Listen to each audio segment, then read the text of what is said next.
ونشهد أن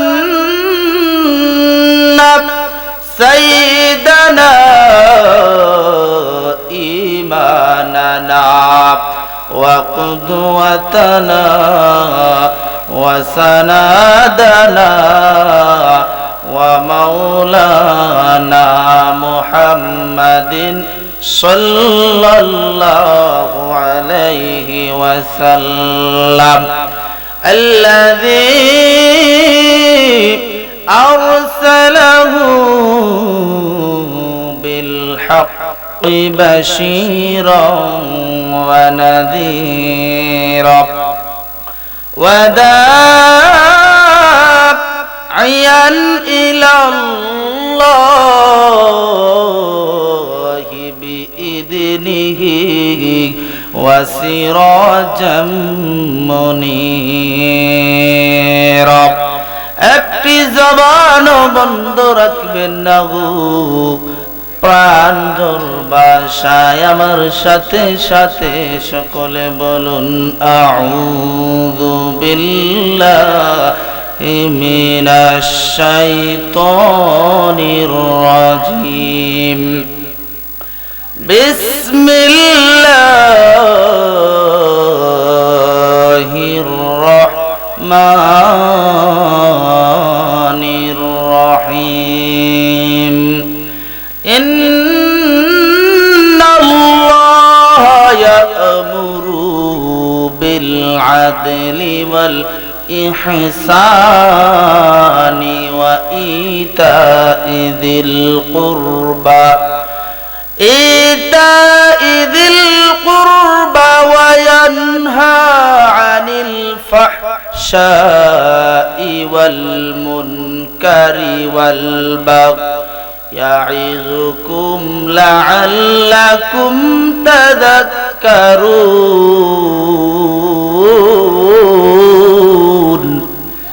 فاذكروني أذكركم واشكروا لي ولا تكفرون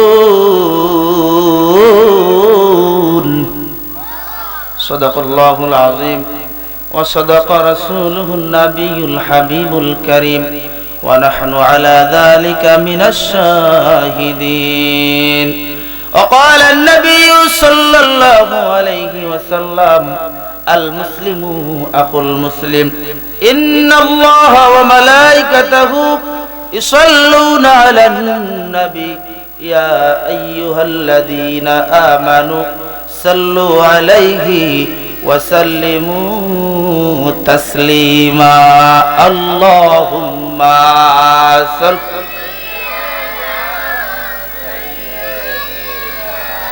مولانا محمد وعلى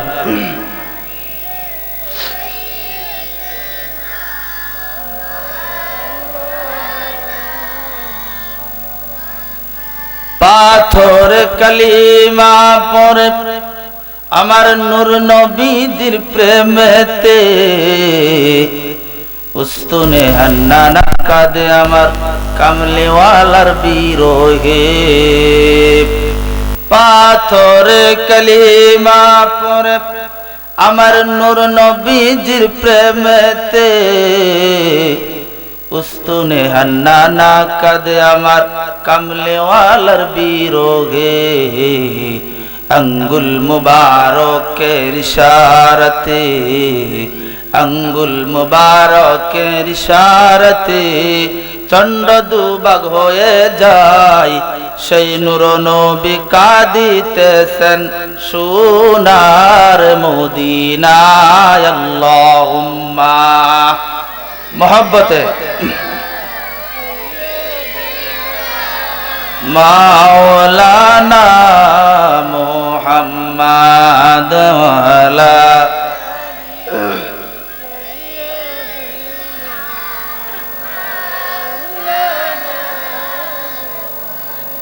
প্রিয় নবী নূর নবী রহমতের খাজিনা তোমার দিদার পেলে একবার আর কিছু তো চাই না,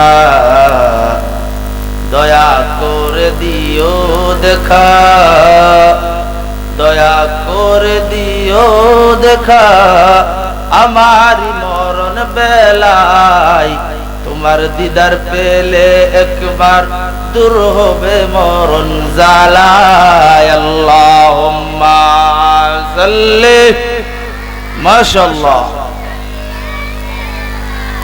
মাওলানা ওয়া আলা আলি সাইয়্যিদিনা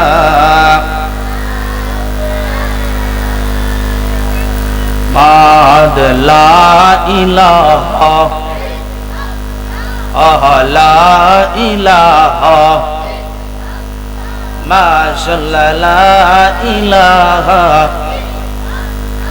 ও লা ইলাহা ও লা ইলাহা ও লা ইলাহা। আল্লাহ মূসা কে তুরে নীলা কত প্রেমের আলাপ করিলা, আল্লাহ মূসা কে তুরে নীলা কত প্রেমের আলাপ করিলা। তোমার নূর পাহাড় জ্বলে, তোমার নূর পাহাড় জ্বলে, মূসা নবী জ্বলে না। লা ইলাহা ও লা ইলাহা ও লা ইলাহা। বাইরে নামাজ রোজা ছাইরো না, তোমার মা বাবার খিদমত ভুইলো না। বাইরে নামাজ রোজা ছাইরো না, তোমার মা বাবার খিদমত ভুইলো না। আমার নবীর দুরূদ ছাইরো না, বাইরে নবীর দুরূদ ছাইরো না, আমার নূর নবীকে বইলো না। লা ইলাহা ও লা ইলাহা ও লা ইলাহা লা ইলাহা ইল্লাল্লাহু মুহাম্মাদুর রাসূলুল্লাহ সাল্লাল্লাহু আলাইহি ওয়াসাল্লাম। আল্লাহ আল্লাহ আল্লাহ আল্লাহ আল্লাহ আল্লাহ আল্লাহ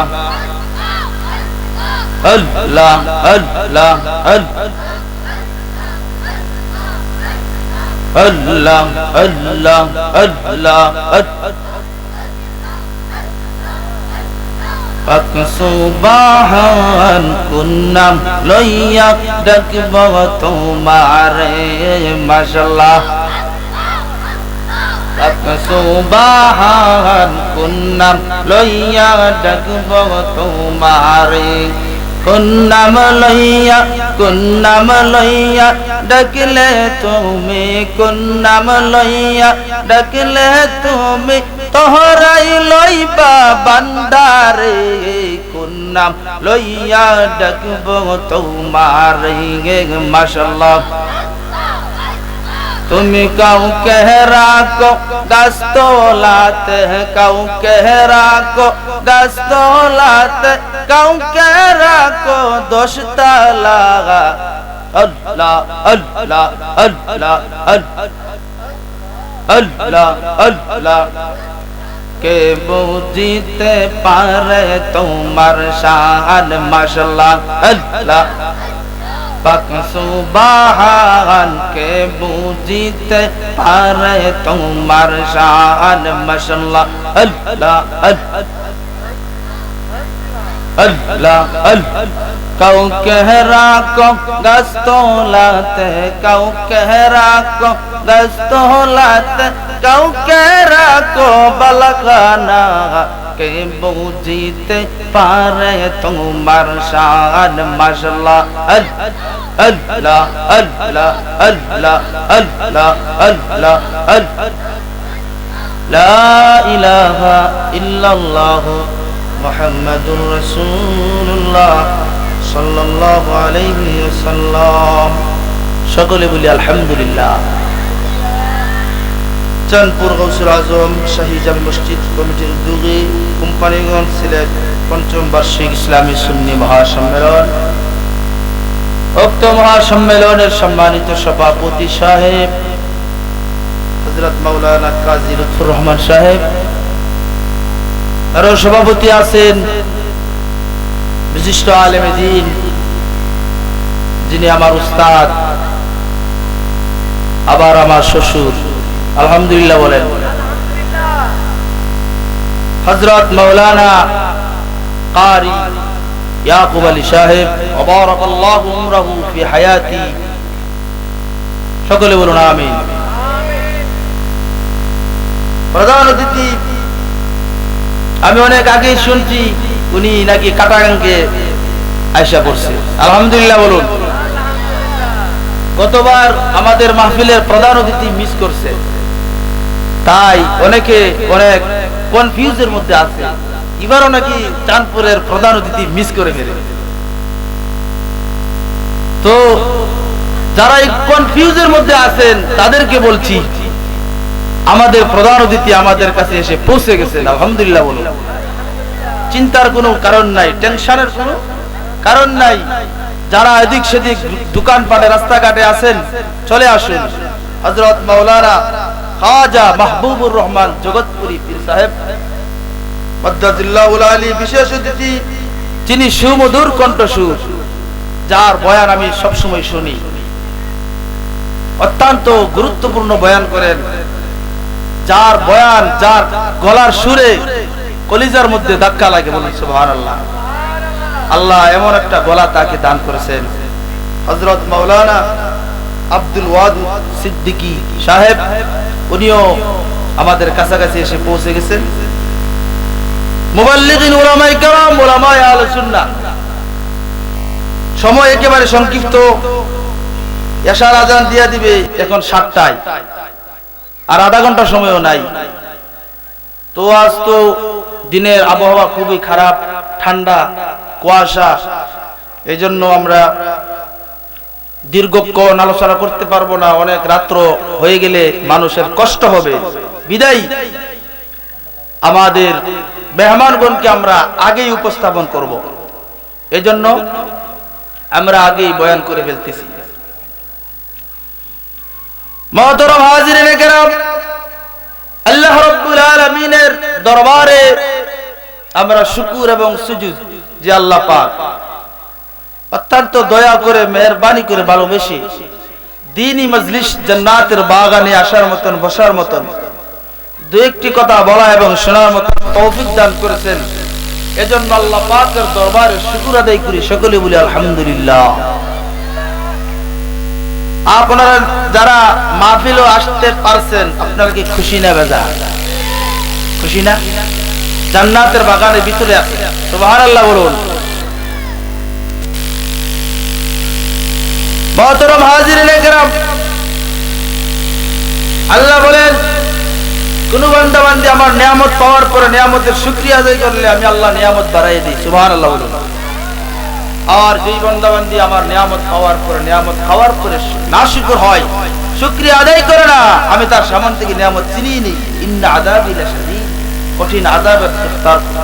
কঠিন আযাবের ব্যবস্থা রাখি, নাউযুবিল্লাহ বলুন। এজন্য আমরা সব সময় আল্লাহর শুকর আদায় করব, কি বলেন ঠিক কি না? আমি আপনাদের সামনে কোরআনুল কারীমের সূরাতুল নাহল থেকে 90 নম্বর আয়াতে কারিমা তিলাওয়াত করেছি। সূরাতুল নাহল, নাহল তো মৌমাছি, কি মৌমাছি। আল্লাহ রাব্বুল আলামিন কোরআনুল কারীমের মধ্যে 114 খানা সূরা নাযিল করেছেন। কয়খানা? 114 খানা সূরা নাযিল করেছেন। প্রত্যেকটা সূরার কিন্তু নামকরণ আছে, প্রত্যেকটা সূরা আল্লাহ নাম রাখছেন। প্রথম সূরার নাম সূরা ফাতিহা। কোরআন শরীফের দিকে যান, তারপর সূরা আল ইমরান, সূরা বাকারা, তারপর সূরা আল ইমরান, তারপর সূরা নিসা। এমন ভাবে প্রত্যেকটা সূরা কিন্তু কি আছে, নাম আছে। সূরা বাকারা অর্থ কি? গাভী। গাভীর ঘটনা সূরাত আছে, সূরার নাম রাখছে সূরাতুল গাভী, সূরাতুল বাকারা। সূরাতুল নাহল, মৌমাছির কথা সূরার মধ্যে আছে, সূরার নাম সূরাতুল নাহল। সূরাতুল মারিয়াম, মরিয়মের ঘটনা কোরআন শরীফে আছে, সূরার নাম কি? সূরাতুল মারিয়াম। সূরা আল ইমরান, ইমরান নবীর ঘটনা কোরআন শরীফে আছে, সূরার নাম কি? সূরাতুল আল ইমরান। আমরা যারা এখানে আছি প্রত্যেকের যেমন প্রত্যেকের নাম আছে, নাম ছাড়া যেমন মানুষ নাই, নাম ছাড়া কোনো সূরা নাই।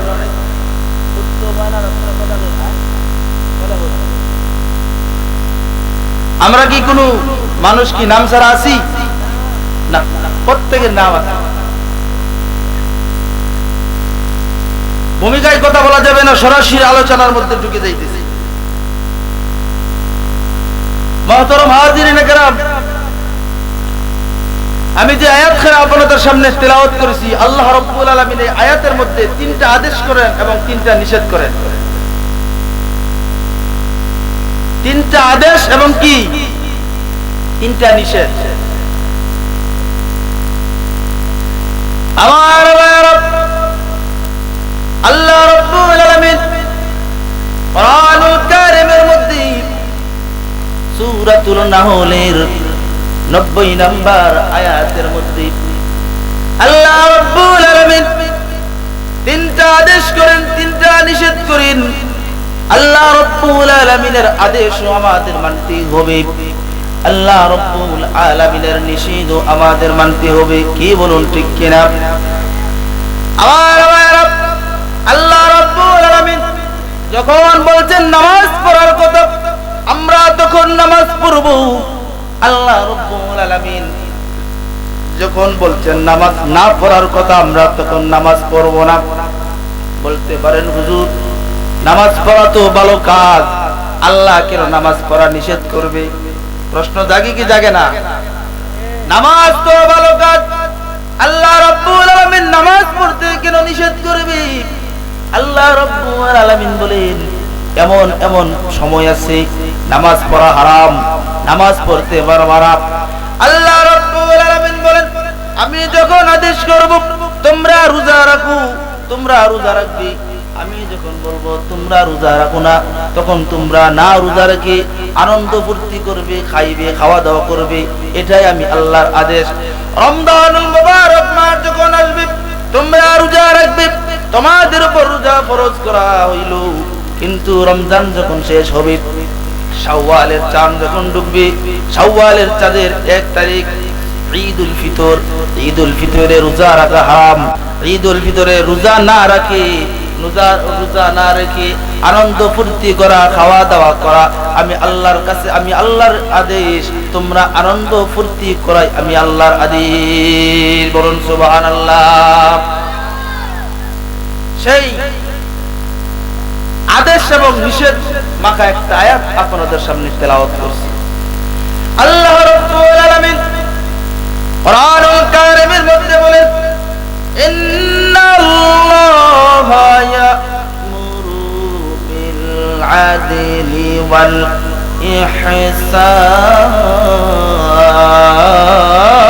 ইহসান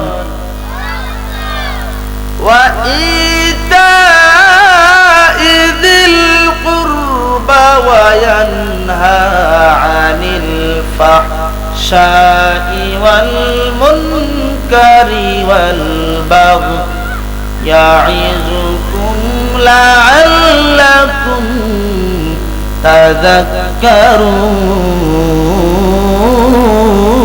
তাযাক্কারুন। আল্লাহ রাব্বুল আলামিন বলেন ইন্নাল্লাহা ইয়া'মুরু বিল আদলি ওয়াল ইহসান।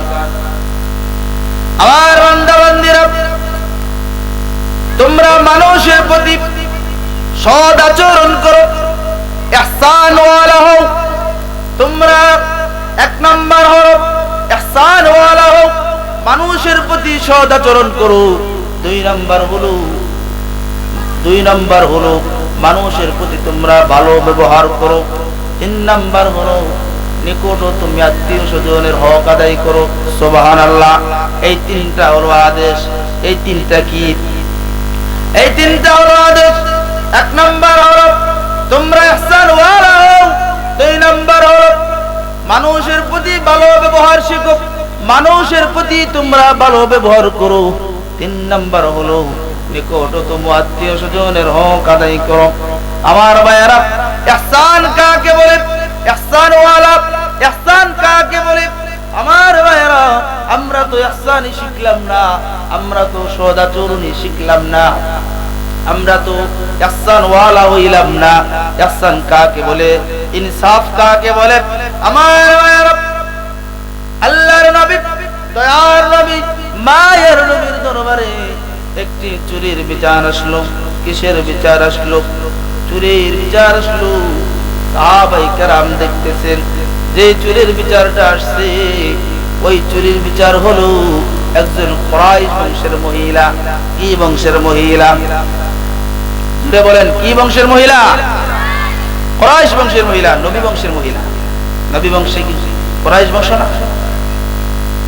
নবী বংশের মহিলা, কুরাইশ বংশের মহিলা। চুরির বিচার যখন আসলো, আসার পরে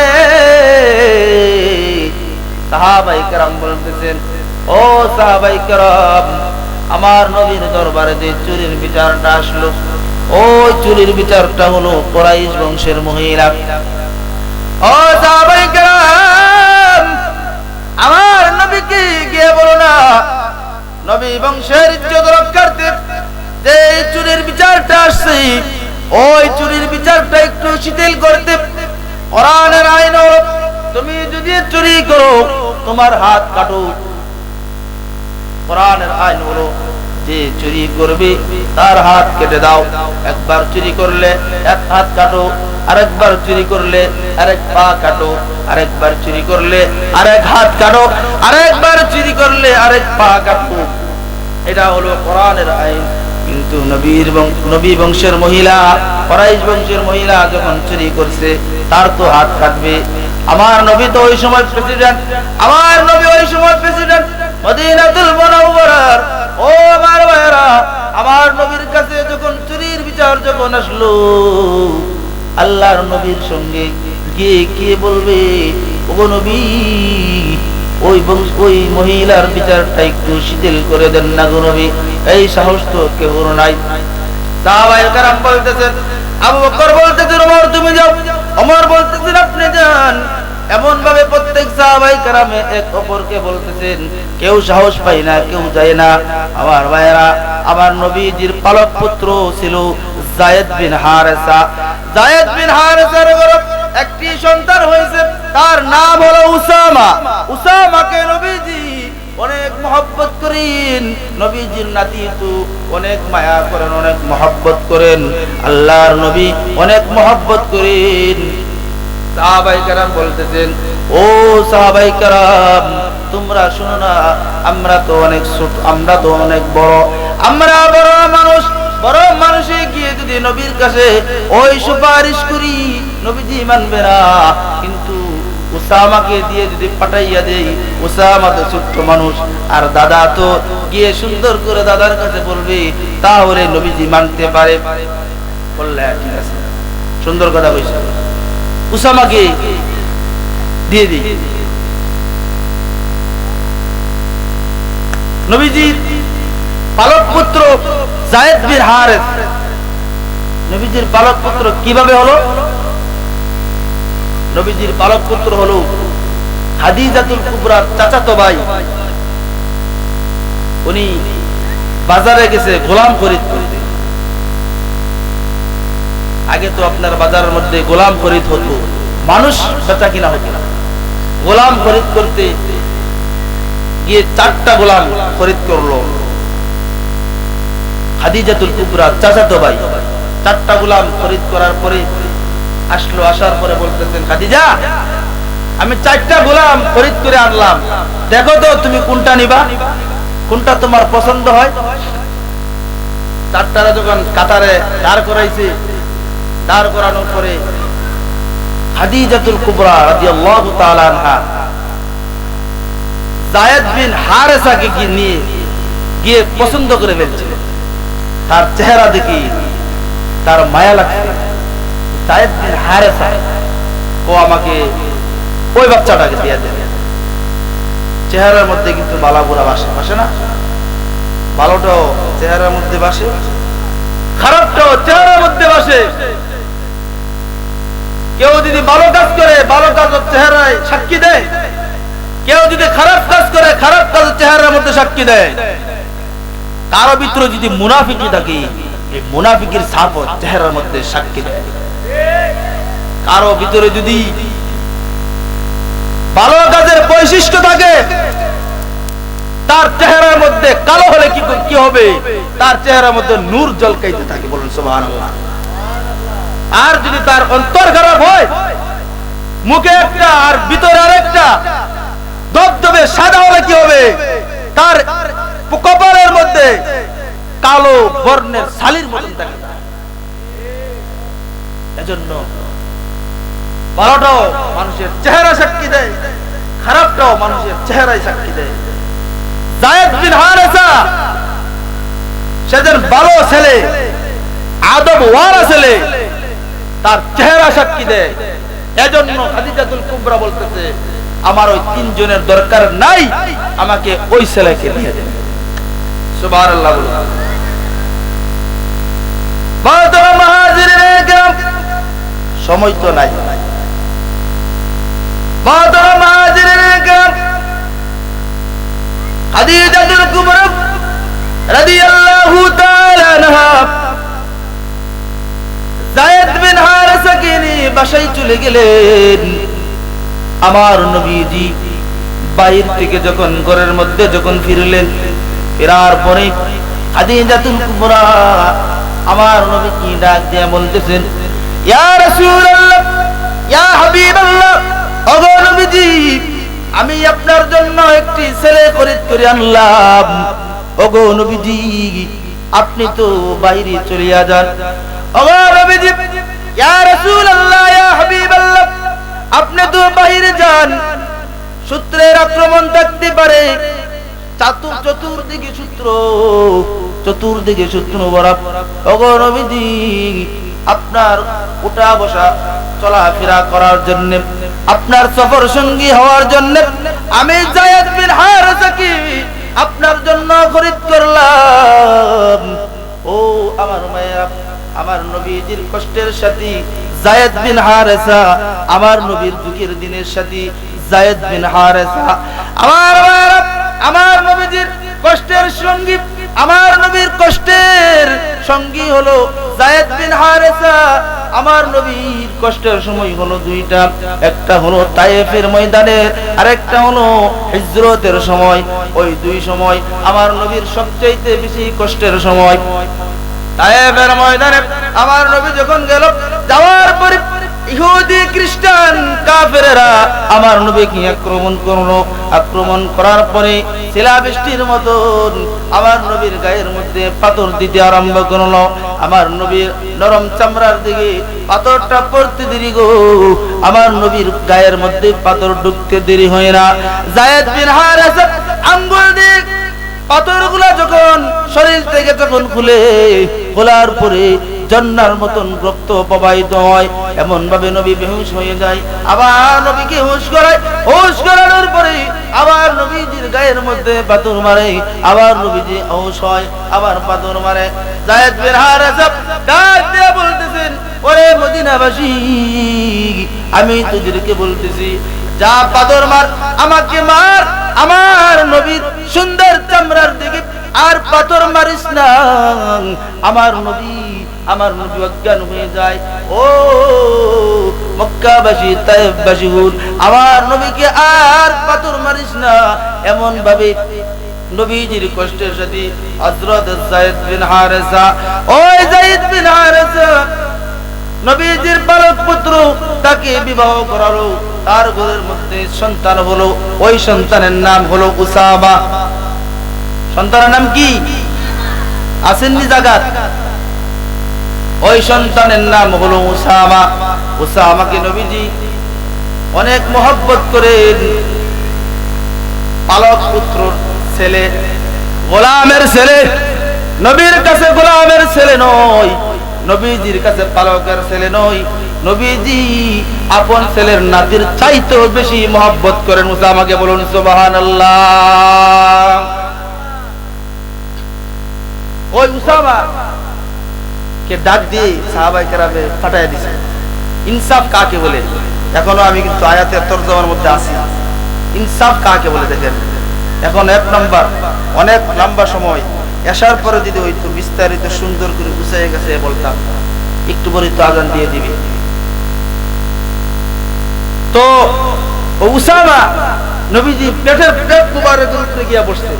নাতি তো পেট মুবারকের উপরে বসে দুই পা দুই দিকে দিছে, আর কানটার বরাবর উসামার মুখ এইভাবে রাখছে।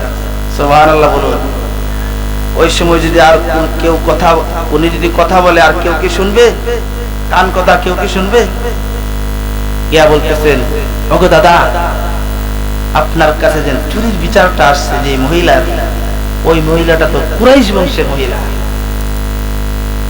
আপনি যদি হাত কাটেন আমাদের বংশের ইজ্জত নষ্ট হবে, দেখেন না একটু শিথিল করা যায় কিনা। নবীজি ওই কথাটা শোনার পরে বসা ছিল, দাঁড়ায় গেছে। সুবহানাল্লাহ। নবীজির গলার আওয়াজ বড় হয়ে গেছে। রাগ উঠলে গলার আওয়াজ বড় হয় না? বড় হয়, চিৎকার মেরে উঠে। নবীজির কপালের মধ্যে রক্ত জমাট হয়ে গেছে, চেহারা লাল বর্ণ হয়ে গেছে। বলতেছেন, উসামা, সাধারণ কুরাইশ বংশের মহিলার বিচার আমার কাছে আসছে, আর তুমি সুপারিশ করতে আসছো। উসামা, তুমি শুনে রাখো, আজকে যদি আমার মা ফাতেমা যদি চুরি করত, ওই চুরির বিচার যদি আমার কাছে আসতো, আমি আল্লাহর কোরআনের আইনকে প্রতিষ্ঠা করার জন্য আমার ফাতেমার হাতকে আমি কেটে দিতাম, দ্বিধা করতাম না। বলুন সুবহানাল্লাহ। তার নাম হইছে ইনসাফ। তার নাম কি? ইনসাফ। ইনসাফ কাকে বলে? এজন্য আল্লাহ বলেছেন, ইন্নাল্লাহ ইয়া'মুরু বিল আদলি ওয়াল ইহসান। ইনসাফ ওয়ালা হও, ইহসান ওয়ালা হও।